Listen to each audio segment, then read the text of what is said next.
Yeah, so it's a warm welcome to today's webinar on embodied coaching.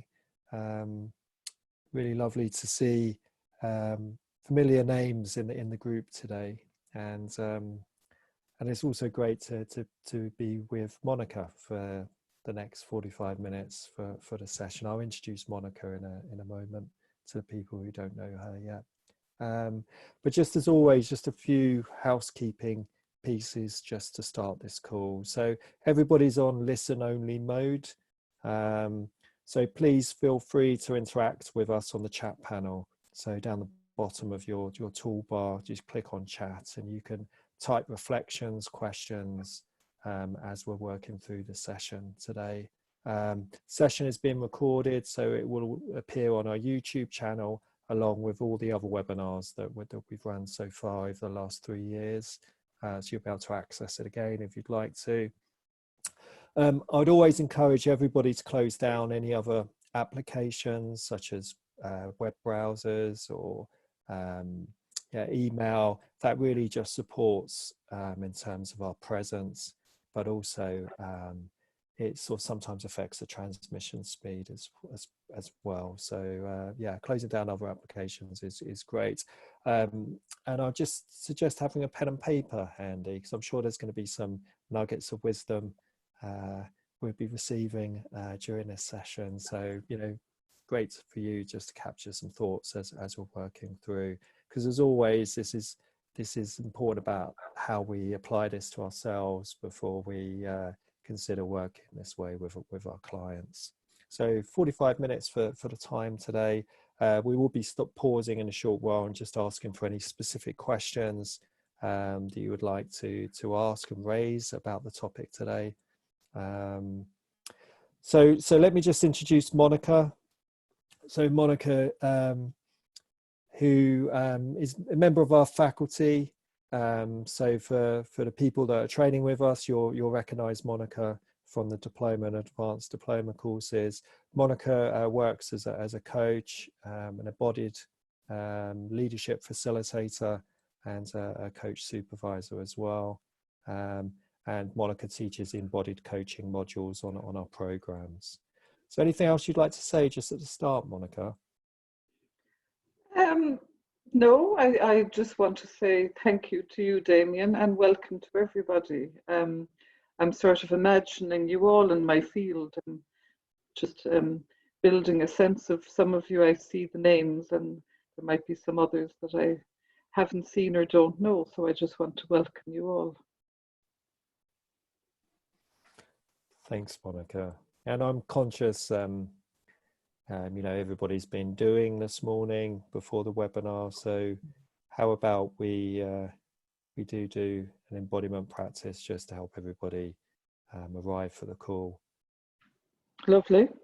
So one of the things I'm really conscious of in my work is how I enter a space, how we enter spaces as a coach or whatever role we have, that we're really intentional about coming into it fully, coming into it in an embodied and really present way.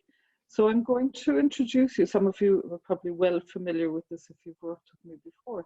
I'm going to introduce you to the 4-part centering, which comes from the field of embodied leadership. And it's something that I can share afterwards for those of you who mightn't have had it. I can send it through Damion. So first of all, I'm going to invite you to, if you're sitting down, to shimmy forward a little bit on your seat so you get a good stable base. And then make contact between your feet and the ground.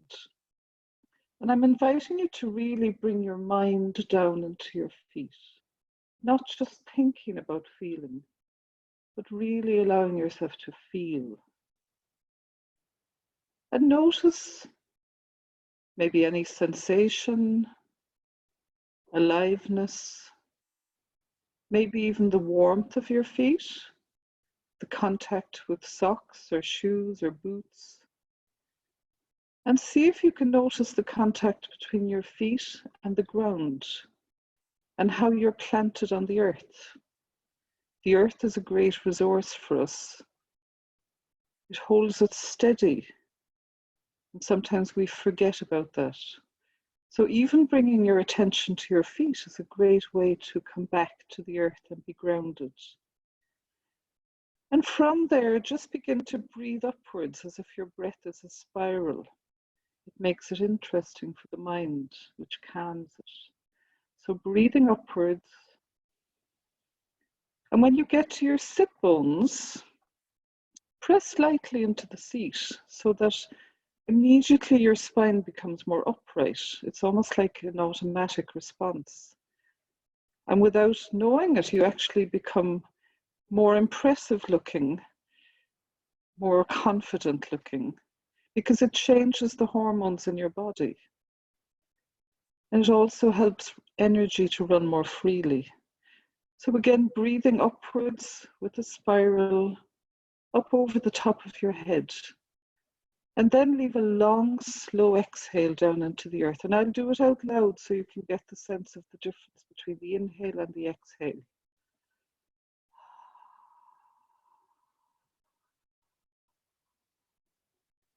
So what we're doing is we're emptying out cortisol, the stress chemical.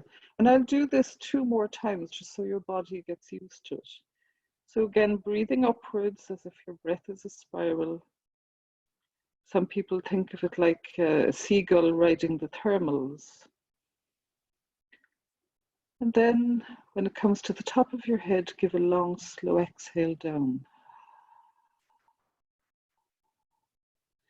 Calming the system, letting go of any cortisol, giving it back into the earth.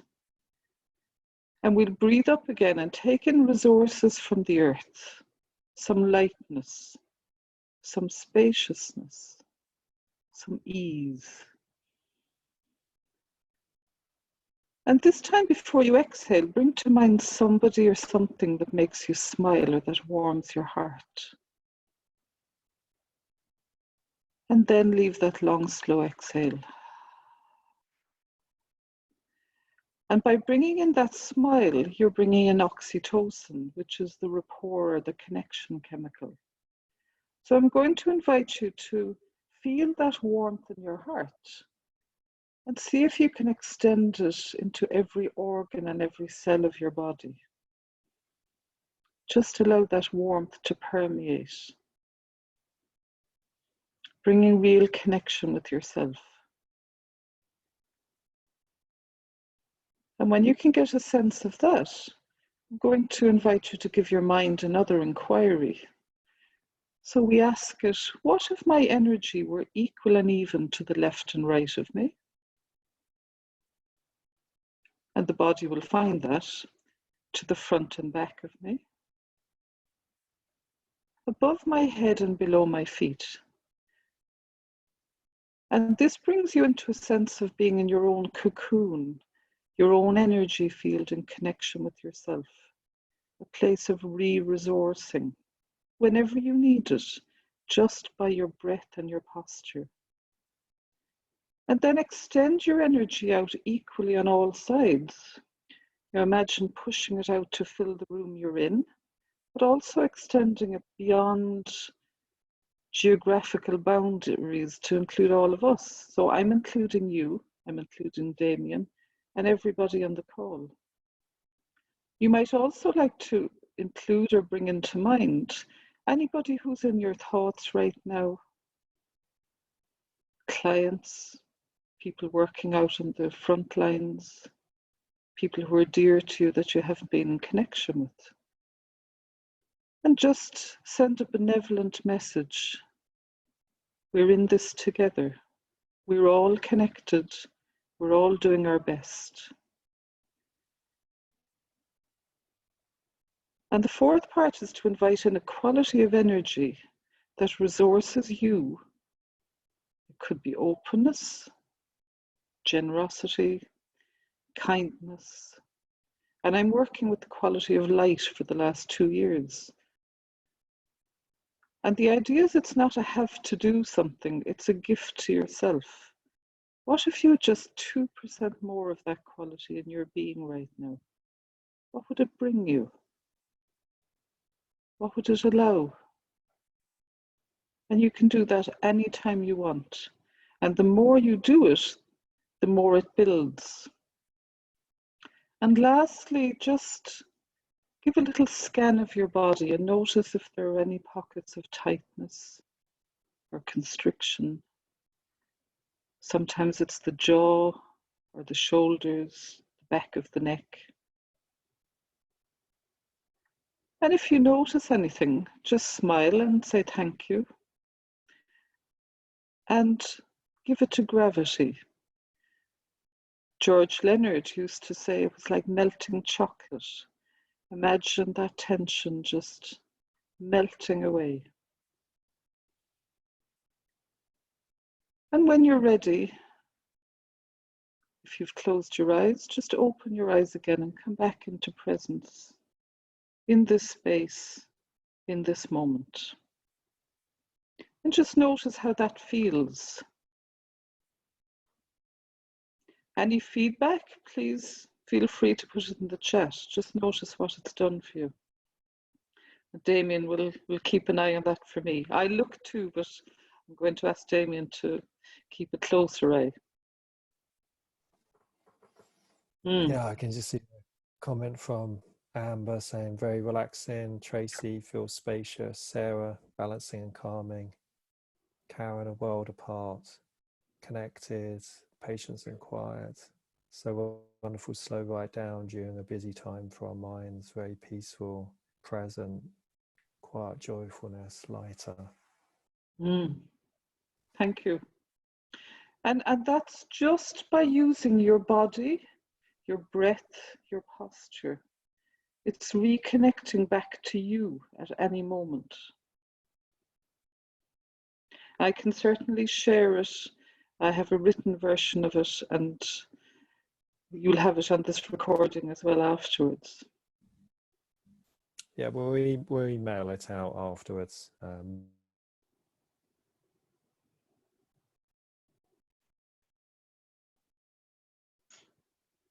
I find the more I do that, the body learns slowly, but when it learns something, it really knows how to do it. So the more you can build practices like that, just for yourself, it's a huge resource. Thanks, Monica. And I was just going to say as well, an opportunity for us to just have some questions perhaps posed from the group around what they're interested in for today's conversation. So, thinking about embodied coaching, what questions you're holding currently. I know some people have connected with this practice before, other people it may be new to you. So the intention of this session, we're going to be really exploring what embodied coaching is and how we can work more in an embodied way. You might be sitting there wondering about working virtually, and Monica's just given an example of the space that it creates in terms of what we may experience as the coaching client. But let's just see some questions. So again, just putting any questions in the chat panel, and we'll just pause for a moment to allow you to do that.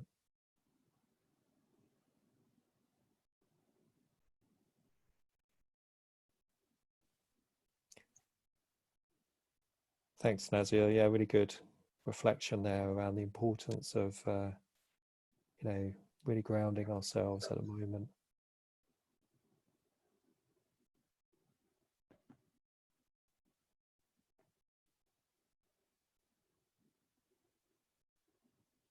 So, Damion, there are some nice questions coming through, and I'll leave you to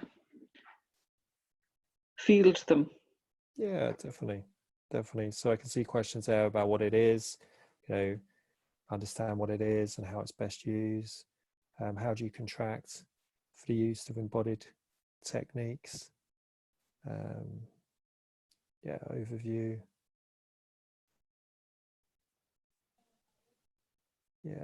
About potentially thinking about where we may be working with the client. Nice question for Romy there about the field and working. I would definitely discuss that today. Okay, great. So let's just start, I think, just with the fundamental question, and then we can sort of build from there, Monica. So what is embodied coaching? Well, I suppose embodied coaching, if you think of the word embodied and somatic, they're very closely linked. It's about, bringing your whole self, bringing your body, your awareness, not just from head, but your awareness at all levels. So emotional, energetic, physical. It's about bringing your full self and your full presence into the space and using all of your intelligences, your head, your heart, and your gut. Um, and it's very much, from my sense, is the place we all need to begin is with ourselves. It's about cultivating your own sense of your presence, how you experience when you're present and you're not present. It's bringing all of you into the space.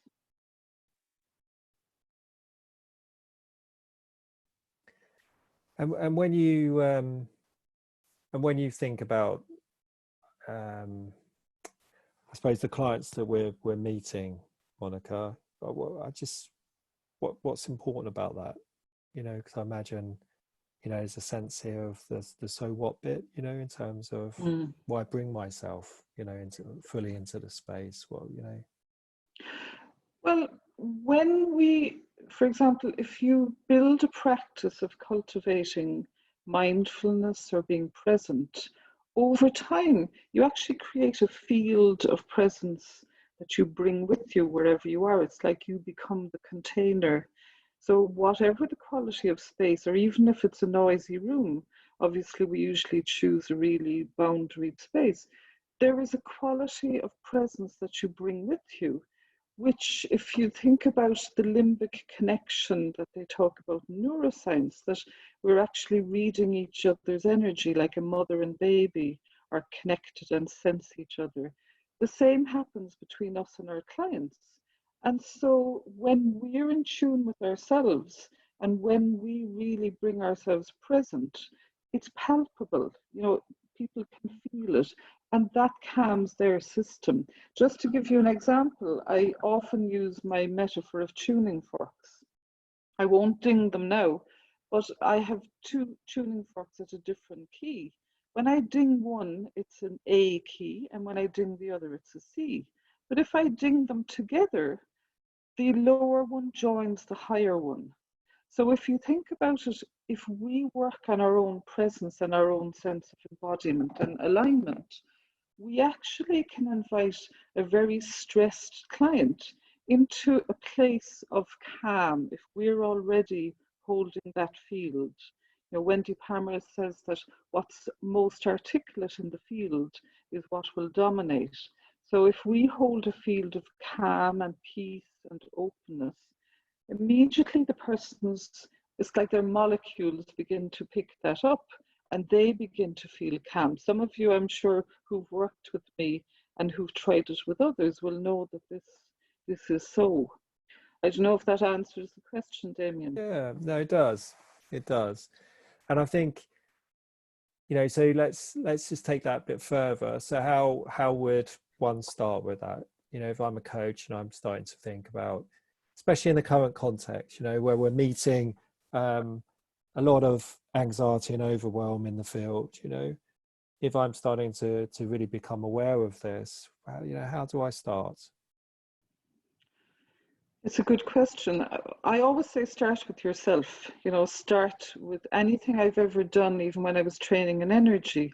I always used it on myself first for my own presence and my own quality of how I'd show up in managing my state. And so begin by building it with yourself before sessions, for example, before you sit down with a client, to find a way to come into presence with yourself. And it's really important to, not impose something on clients. So to really, if you do want to begin to work in this way, to contract with clients and for example, say, I'm beginning to work more and more in an embodied way. And sometimes, for example, what I say is my body gives me information. I pick things up through my body. It might be that I get a sudden tightness in my chest when somebody's describing a situation. but I will always contract at the beginning of the relationship for, this is how I work more and more. And sometimes, would it be okay if I pick up something, can I share it with you with no attachment? And in most cases, the client, when they know that it's no attachment and that it's possibly going to bring more awareness, they're open to it. The important thing is that there's no pressure and no push from the client, that it's a real gentle, open invitation, because many of the clients won't even be connected to their own bodies. They might be thinking about feeling, or they'll notice emotions and sensations, but they'll have no translation for it. So it's really important that it's a gentle, non-attached invitation. And over time, they will pick up, because the body learns by repetition. If we're holding that field over a number of sessions, they will begin to get curious and to notice their own body in different situations with other people. So it's by modeling too. And if I want to develop this, because, you know, so the words for me, Monica, as you're talking, I think about the discipline that goes with this, you know. If it is something that I start to want to tune into, my body awareness, and, you know, really developing a strong presence as a coach, for me, there's the sort of I suppose the focus and the discipline that goes with that. But what practically could I start to do? I mean, you've given us the 4-part centering exercise so far, but what else could I do to start to be able to use this on myself, you know, to tune into my own awareness?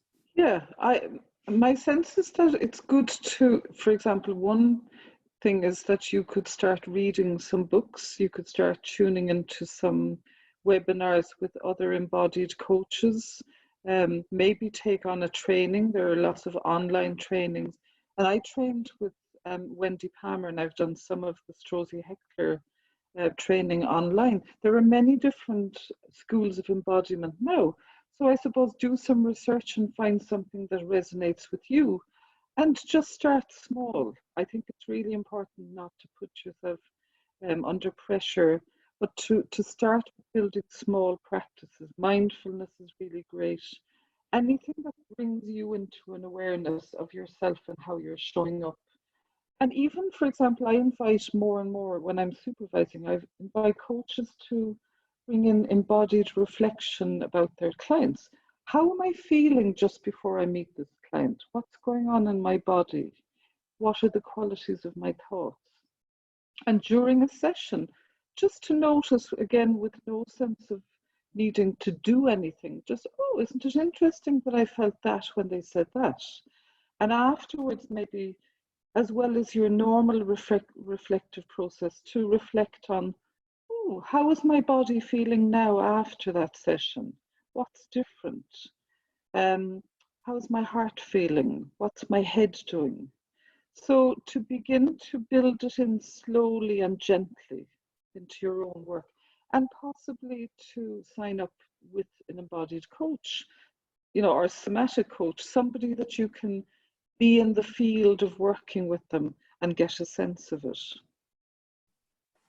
Thank you, Monica. And if it's okay, I mean, I'd just add, so for me, the body scan practice, there's also a body awareness practice, which you'll find on our YouTube channel, actually. But they're great practices to start to reconnect us to the felt sense of the body. So, and we'll mention some more resources later. I know you're already starting to mention a couple of points, such as Wendy and Richard's work. But so can you just say a bit more in terms of, again, I'm just mindful of where we are currently and what we're facing, but what else you think this work offers coaches in the current context? My sense is that, you know, one of the things I'm noticing as a supervisor is that coaches are feeling very squeezed and pressured if they're supporting other people who are squeezed and pressured. So quite often, just creating a sense of spaciousness, self-management is really important, being able to notice when you're becoming stressed and be able to calm down your own system. So I spend a lot of my time at the moment. I always start with centering, but I'm very aware of what goes on in my body.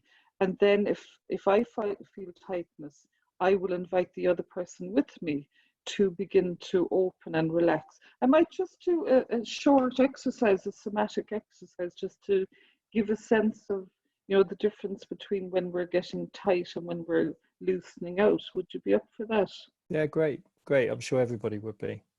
Okay, so first of all, I'm going to invite everybody to just begin to curl your hair. I have my hands out and just begin to tighten, tighten, tighten, tighten, tighten, tighten, almost until you're ready to burst, and hold it at that.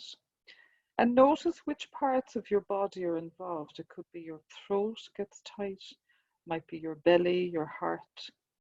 Just kind of take a snapshot of that, and then open, open, open, open, extend, extend, extend. We're using our extensors and our flexors here. So we'll do it again. Tighten, tighten, tighten, tighten, tighten, tighten. Really tighten up. And again, notice if it's the same places that have become tight and constricted. Open, open, open, open, open, open, open, open, open. So what we're doing there is we're beginning to notice the very first signs of us losing presence, of us beginning to be impacted by either our own thoughts or by what's going on with the person we're working with. And it helps us to recognize it early so that we can then maybe breathe or center or whatever the practice is, become mindful. And it's giving us awareness and it's giving us choice. So I'm just curious to know, when people did that, what parts of them were activated. And we might do another exercise in a moment, just to further that. Stomach and throat, yeah. Yeah. And when our throat gets activated, our voice gets very fragile and kind of shaky, and that can decrease our confidence. So, noticing where, and the jaw is a very common one as well. That's where we're trying to hold it all together. We're clenching something, trying to control things. So just noticing without any judgment your own body, your own, pattern of tightening, and beginning to loosen out a little bit. The other things, we can be very affected by other people's body language. So if I begin to do something like this, it's very different to me being like this. And if clients come in and they're very tight and very closed, it can have an effect on us. So it's really important that we notice that and we extend and open our own energy. We can open and close our energy in seconds without even knowing it. So becoming more aware of what closes us off, because that's the equivalent of leaving the client alone in the room if we close off our energy and disconnect our presence. I'm going to invite you to do another exercise with me, which kind of shows the difference of impact between, being triggered and being centered. So just for a moment, bring to mind something recent that frustrated you or annoyed you. Now, if we're talking in light bulb language, it needs to be a 40-watt bulb, not 100% intensity. So something you maybe already have handled, and be there now. So I'm going to invite you to do that now. Bring to mind something that was frustrating or annoying. And feel in your body where you're being activated. Just notice it might be the same places as the earlier exercise. And now shake that off. So do a wiggle or something, just to move yourself. And now I'm going to invite you to center again with me. So again, making good contact between your feet and the floor. Beginning to uplift your body. Sometimes when Deep Palmer does something like this, it's like immediately it uplifts your energy. And beginning to breathe up as if your breath is a spiral up over your head. Just a nice normal breath. Then a long, slow exhale. We'll do 2 more of these. Breathing upwards again. Imagine the bird riding the thermals. And when you exhale, imagine the bird soaring down. Letting go of anything you don't need into the earth. And 1 more breath upwards. Spiraling up. And again, bring to mind something or somebody that makes you smile before you exhale. I always think of our small black cat who rules the house.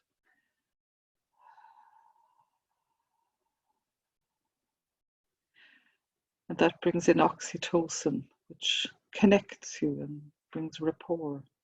Then extending your energy equally all around you, to the back and front, left and right, above your head and below your feet. And bringing that warmth in to your heart, every cell, every organ. And extending it out equally outside of the room, outside of your house, to all those people who might be in your thoughts and who are on this webinar. And the message is we're in this together. And then just doing that gentle scan and giving away to gravity anything that might be tight.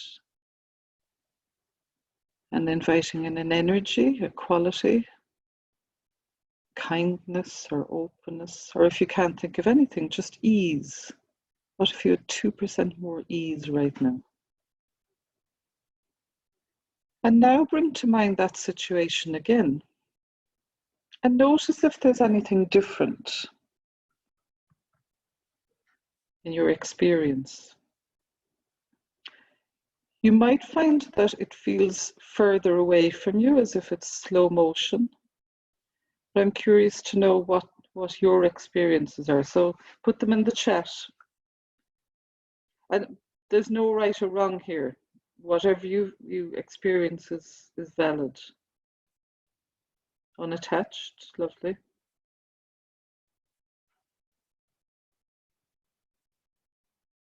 More of a thought than a feeling. Swallowing, yeah. Yeah, and swallowing could be a kind of a relief swallowing, more relaxed. And I've had people burst out laughing when I do that. It's like, whoa, was I really taking that so seriously? Still frustrating with the situation. Yeah, and you know, sometimes it depends on the intensity. Our body takes a while to become calmer about things, but the more we build some sort of a practice, the more the body learns to calm itself down, and eventually the mind learns through the body. A so what? Brilliant, lovely. More of an observer. Thank you. Yeah. And again, the reason I said 40% is if you make it really intense, your body takes more to get rid of that sense. So Michelle said I picked up quite a quite intense one. Okay. You were doing the advanced version. So Monica, can I just pick up on a couple of questions that came through? Do please, a bit yeah. earlier. So one was from Sarah, just what's the difference between embodied and somatic? To me, there isn't really. I think it's just a language thing. In French, they say incarné. It's like in the flesh. So my sense is that, you know, that's just a semantic, a language thing. There might be slightly, you know, in different schools of training, there might be different emphasis sometimes. For example, Wendy Palmer works very much on building inspiration from outside and bringing it in, whereas maybe Strozzi will use that, but will also look at inside the body. So there'll just be different emphasis in different schools. But the most important thing is what you want to develop yourself, because each person will build their own sense of their own embodiment. I don't know if that helps. Thank you. And a question as well from Kat earlier was just reflecting back on the 4-part censoring, which again you did just a moment ago. Just this question around, is that for the coach or the coach, or would you use that with a coachee as well? Which I know you sort of answered a bit, if you were noticing perhaps the coachee was feeling quite closed as well, but what are your thoughts about that one? I suppose I tend to use it everywhere. I use it at the start of workshops, but I do, I wait until I actually have had a first session with the client and I build it into the contract. So one of the things I tend not to do is that if I'm having a chemistry session with somebody, I won't suddenly invite them to breathe. I will be doing it myself, I will be not overtly, but it will be part of my practice before I sit down with somebody or before I meet them online. My sense is that it's really important to build it in gradually and to invite rather than to impose. Thanks, Monica. And I'm conscious of time, but I've got a couple of questions I want to ask you before we finish, plus I can pick up on some more points. Just a quick one from Amanda, though. She's asking, is it important you do the same order with the 4-part censoring each time? It's not a terribly bad thing if you don't, but it does help, first of all, the posture, and then the working with the breath. And then, sometimes I mix up, I might put the quality afterwards and the scan. It doesn't really matter about the position of those, but I think to begin with, the posture and the breath are probably the two key things, then extending the energy. It doesn't have to be perfect. Yeah. And again, you sort of touched on this throughout this session in terms of the way you've been role modeling using these practices. But, bearing in mind most of our coaching work, now and for the foreseeable future is online, well, all of it really. I mean, what are your thoughts about working this way online?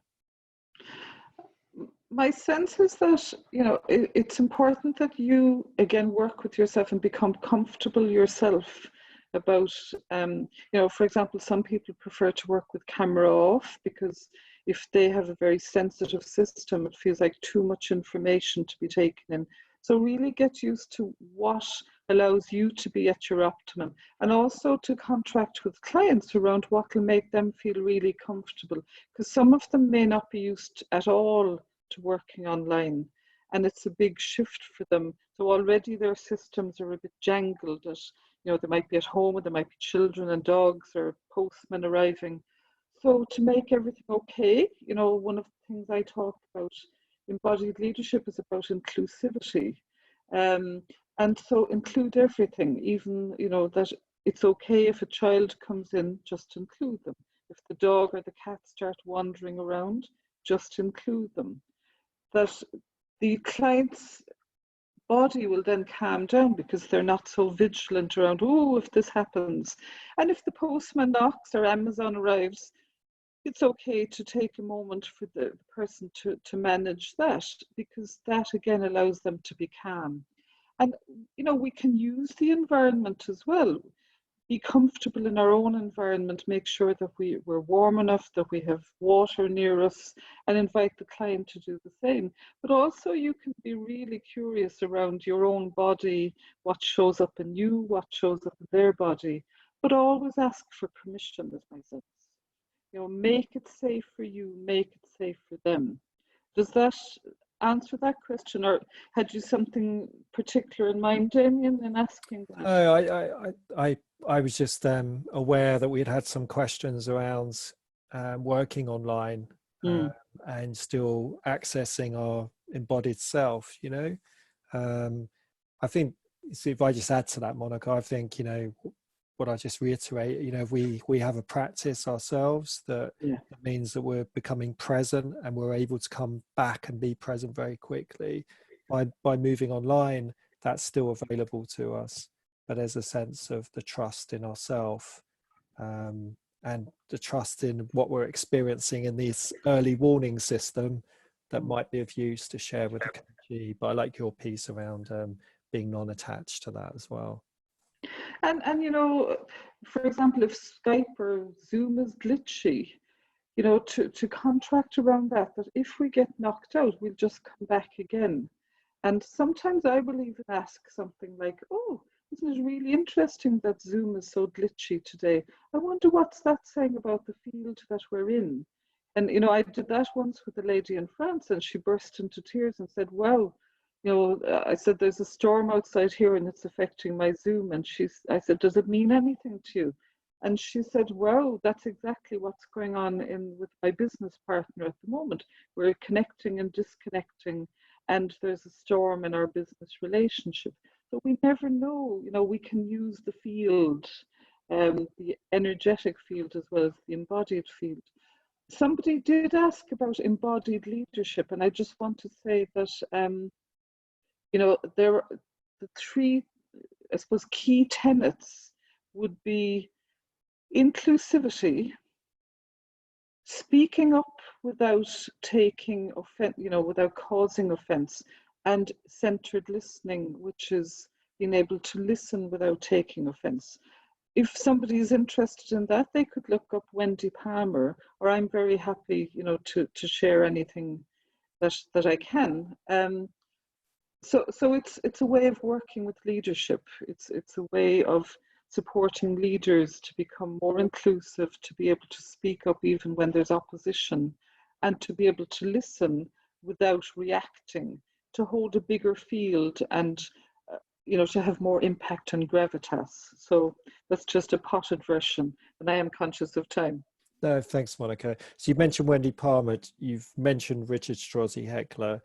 And I'd say his book on somatic coaching is a great read for coaches. But any other resources you could just mention at the moment that would just point people into a direction if they're interested? I have a reading list which I'll pass on to you, Damion, to share with people. I mean, Amanda Blake has a book called Your Body is Your Brain, and there's some other really nice books. Amanda Ridings, a friend of mine, has written a book called Pause for Breath, which uses dialogue and embodied practices. So there are many resources out there. It's a matter of finding something that works for you. I'd like to do one small thing before we finish, Jamie. And so if there's something you want to ask or do, I'd like maybe a minute or two to do a closing kind of ceremony. No, great. I mean, we can pick up on these questions afterwards, Monica. So I'm sure there might be a follow-up session that we do. So yeah, I'd rather make it experiential, so that's fine. Okay. So I'm going to invite all of you to come into connection with yourself. Again, make good contact between your feet and the ground. Put your hand on your heart and extend your energy the way we did earlier to include all of us. If you could imagine to the left and right, front and back, above and below, and extend that outwards and outwards. And from your heart, send a message of we are in this together to all of the people on this call who are supporting others. And also extend it even further now to all of those working out on the front lines, all of those that we haven't been in contact for a while. And bring in the energy of gratitude. Just fill your heart with gratitude and imagine sending out a burst of gratitude to all of those people. And people I haven't named, you can also include. And as you send out the gratitude, leave a long, slow exhale. Let go of anything that comes in that worries you or frightens you or makes you feel a bit sad. And breathe in from the earth, resourcing, nourishment, ease, and a sense of all of us being connected. And I can invite you to imagine that you're bowing to all of the people in this space as our teachers here, and bow to all of the people outside of this space, all of our teachers, all of the people who brought us to where we are, all of the people who are doing the best they can and who've lost people. Just sending love and gratitude.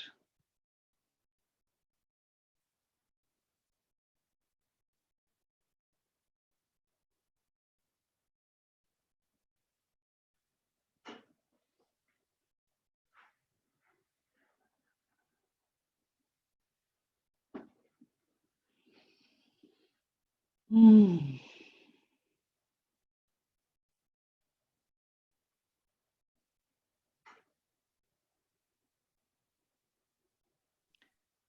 And I just want to say thank you to everybody who's come on this call and all those who've put in questions.